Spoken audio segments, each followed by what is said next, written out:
Se ha vuelto una práctica común en el eje Hollywood-New York, ahí donde se hacen las películas, que al final de las películas los malos ganen.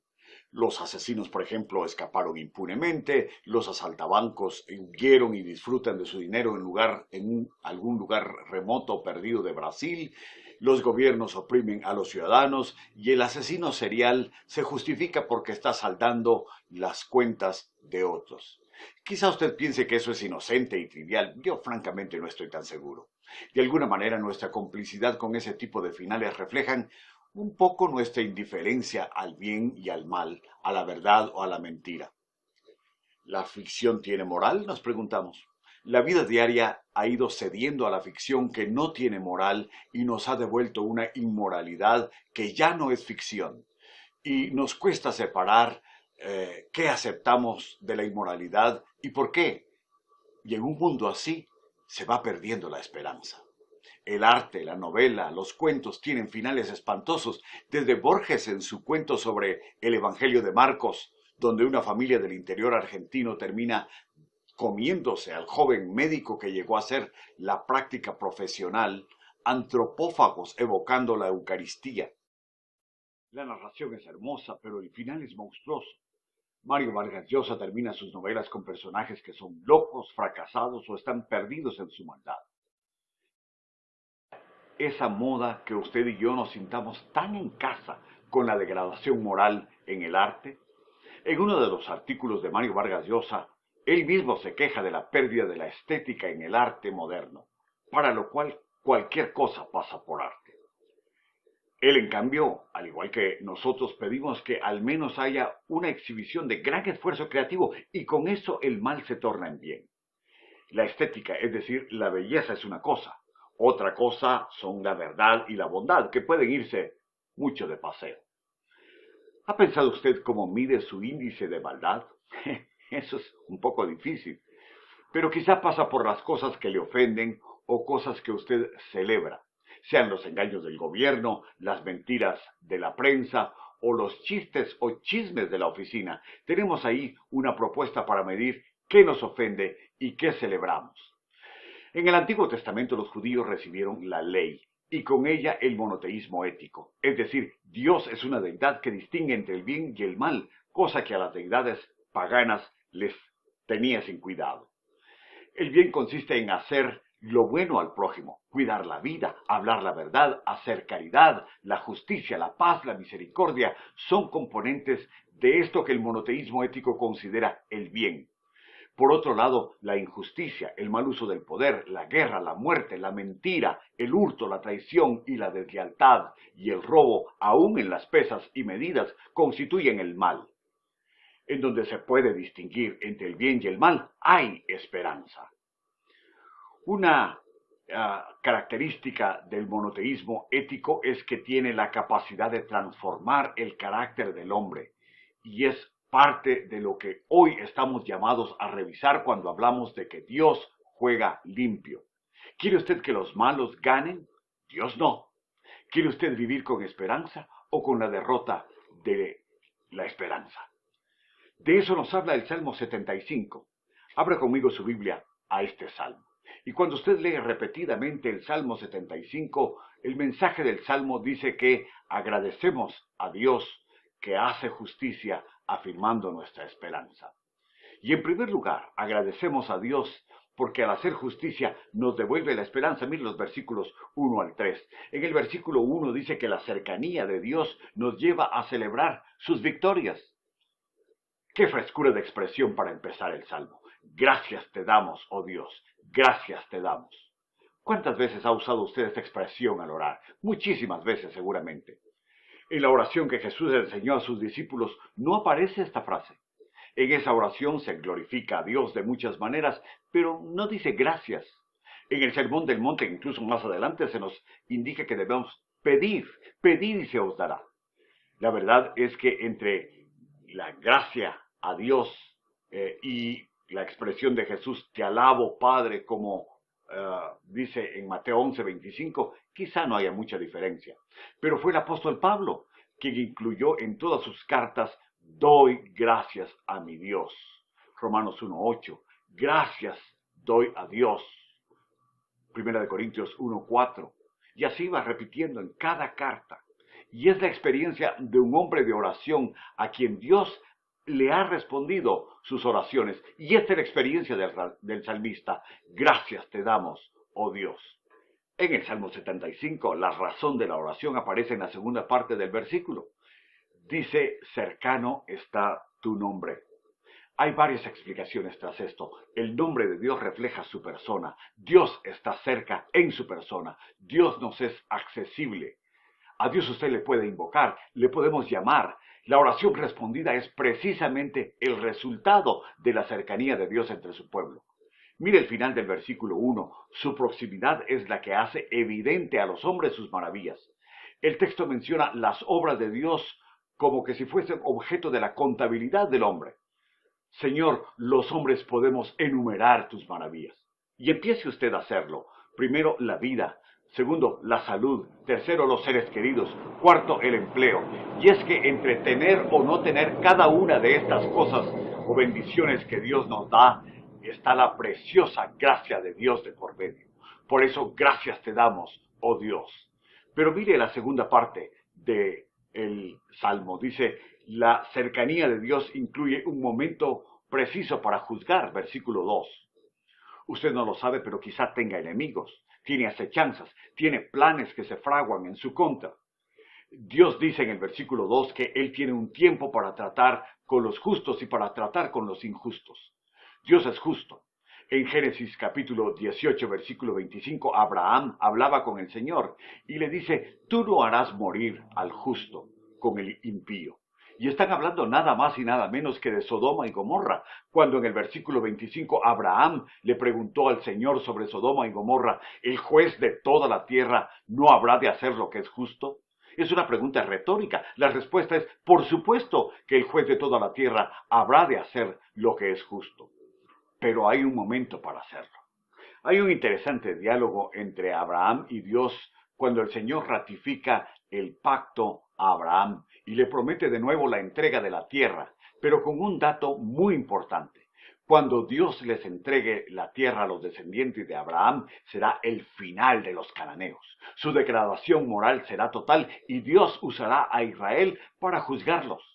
El momento no ha llegado, lo cual quiere decir que esto de la muerte de los cananeos no es cualquier día y a cualquier hora, es cuando Dios lo determine.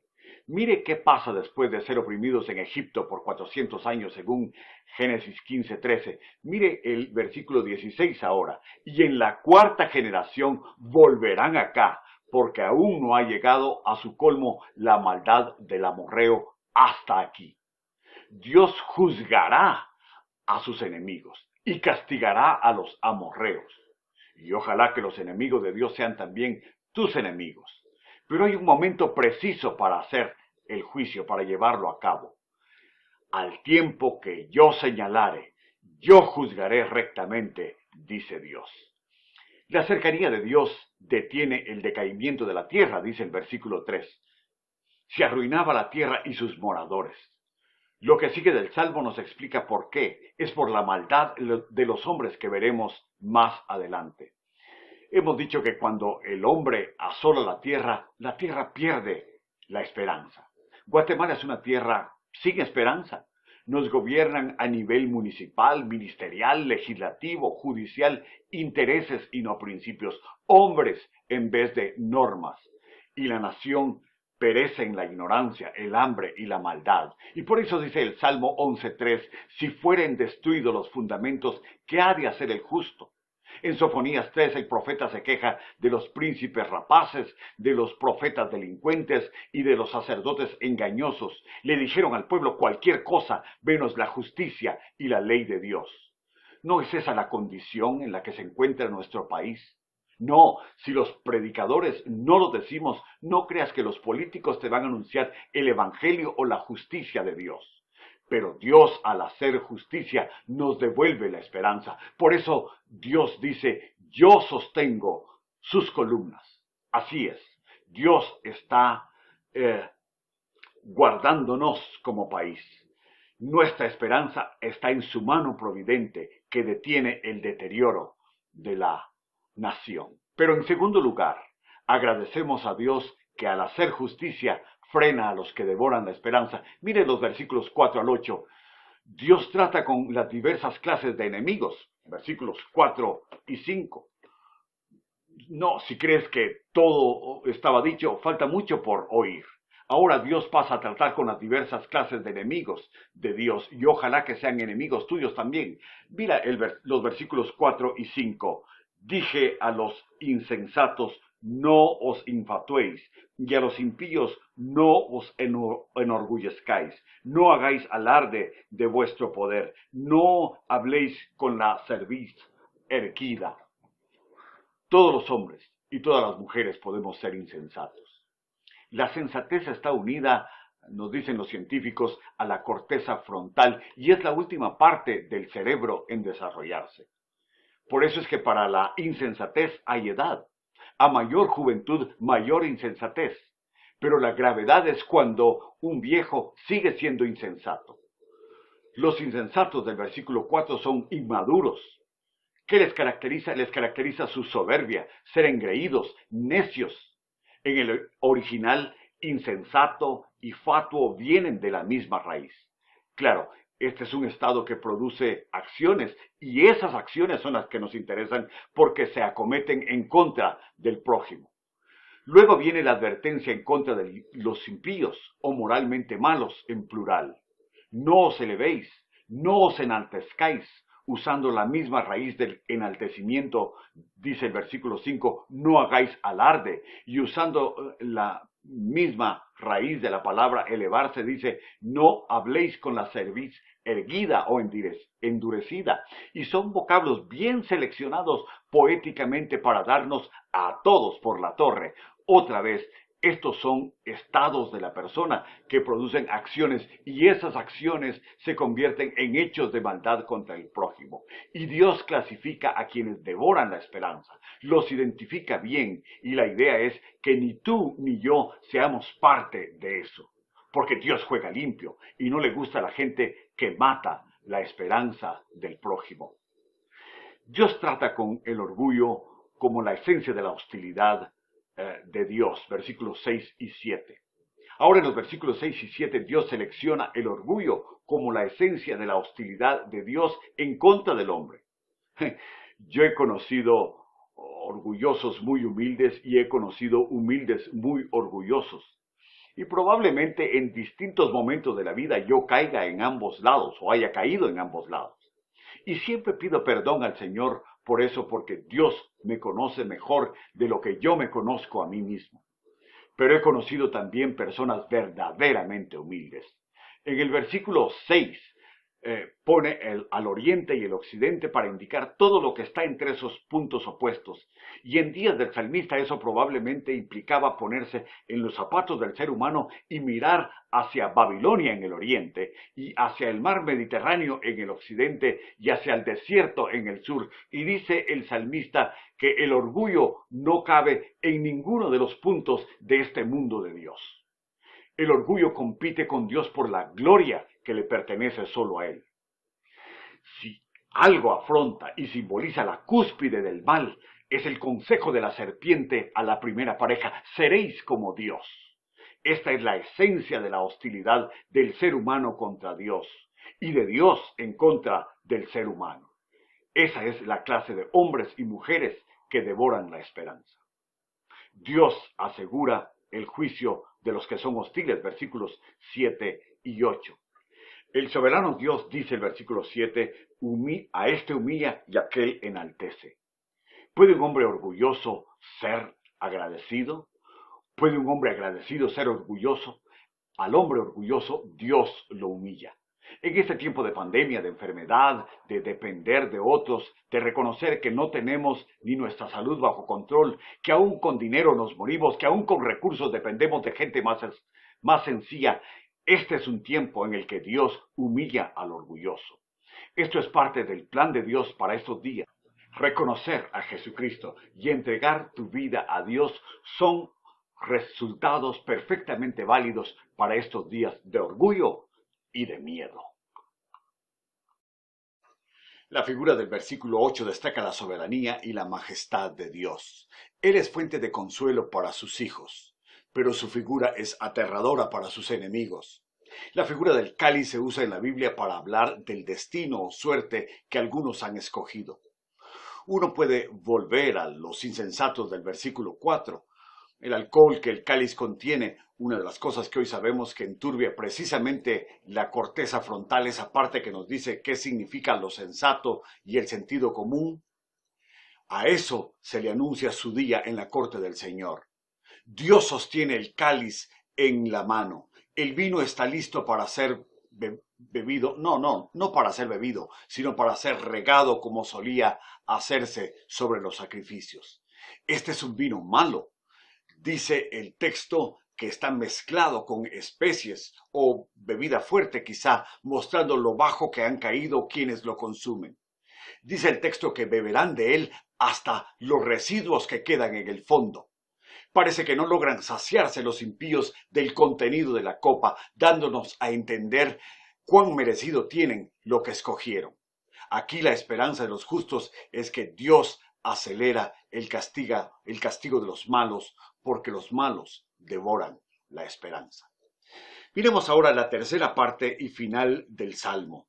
Agradecemos a Dios que castiga al impío, exaltando al injusto, afirmando tu esperanza. Versículos 9 y 10. Celebramos la justicia divina que está por encima de la propia. Versículo 9. El salmo que empezó con gratitud termina con alabanza. El salmista se propone exponer, anunciar, elogiar. ¿Qué cosa? Que Dios es juez, que Dios paga a cada quien según su actitud, que la gloria pertenece a Dios y no al hombre, y que el hombre o mujer que quiere quitarle la gloria a Dios recibirá el juicio divino sugerido antes como el cáliz. Este es el anuncio del salmista. El mensaje es que la justicia divina está por encima de la suya y que la gloria de Dios pertenece solo a Él, solo al Señor. El complemento a su proclama es cantar y alabar al Dios de Israel, al Dios fiel a su pueblo y a su pacto. Lo que está diciéndonos aquí es que nuestra tarea es exponer a quien quiera oír el juego limpio de Dios, que está por encima del juego sucio de los hombres. Y eso merece alabanza. En eso reside nuestra esperanza, en el mensaje que proclamamos. Mire ahora el versículo 10. Celebramos la justicia divina que castiga al impío exaltando al justo. Versículo 10. ¿Qué dice el texto? Bueno, es que hay textos muy fuertes en el Antiguo Testamento, como los hay también en el Nuevo Testamento. Por ejemplo, Efesios capítulo 2, versículos 2 y 3. Especialmente el versículo que dice que éramos por naturaleza hijos de ira. Imagínese usted. Antes nos ha llamado hijos de desobediencia. Y solo quien entiende correctamente la doctrina del pecado puede entender estos textos. Es necesario tener la mente de Cristo, la cosmovisión bíblica. Y aquí tenemos uno de esos textos en el versículo 10. Dice, quebrantaré todo el poderío de los pecadores. Pero Dios te ha dado a ti la capacidad de hacer cosas buenas, de hacer cosas en su nombre. Por eso Él promete, pero el poder del justo será exaltado. Y con esas afirmaciones que son blanco y negro, sin muchos matices en donde perderse, Dios afirma tu esperanza, porque Dios juega limpio en un mundo muy malo. ¿Qué hemos dicho en conclusión? Bueno, en primer lugar, agradecemos a Dios que Él hace justicia afirmando nuestra esperanza. También que Dios está cercano, que su justicia es certera y que por eso estamos llenos de esperanza. Pero además, en tercer lugar, que Él nos lleva a revisar a favor de qué estamos nosotros en el mundo. ¿Qué cosas te ofenden? ¿Qué cosas celebras? El juego limpio de Dios consiste en que Dios no quiere que los malos triunfen, pero en la vida diaria hemos ido cediendo a la ficción que no tiene moral y que nos ha devuelto una inmoralidad que ya no tiene ficción.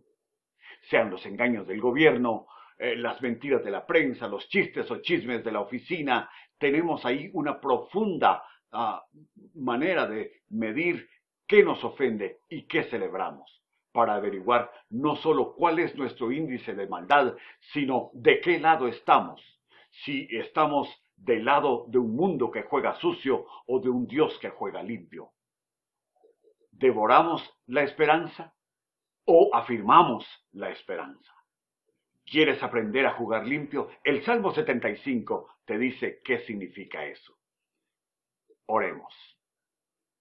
Señor, te damos gracias porque tenemos un Dios que en medio de un mundo que juega sucio, juega limpio.